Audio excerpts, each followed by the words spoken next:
Losing weight can be a daunting task, but it doesn't have to be.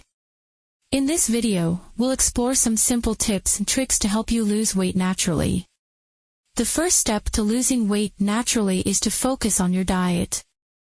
Start by incorporating more fruits, vegetables, and whole grains into your meals. These foods are rich in nutrients and fiber, which will keep you feeling full and satisfied. Another important aspect of natural weight loss is staying hydrated. Drinking plenty of water throughout the day helps your body flush out toxins and supports healthy digestion.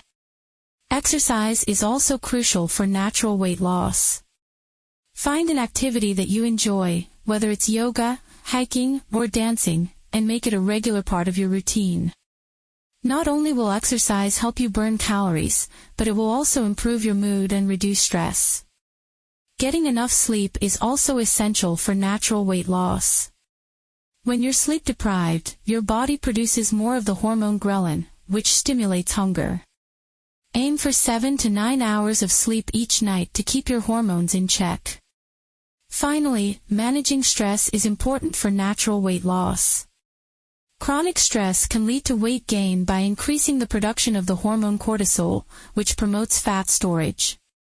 Incorporate stress-reducing activities into your routine, such as meditation, deep breathing, or spending time in nature. By incorporating these simple tips and tricks into your daily routine, you can lose weight naturally and feel great in the process. Remember to be patient with yourself and celebrate every small victory along the way. Thanks for watching.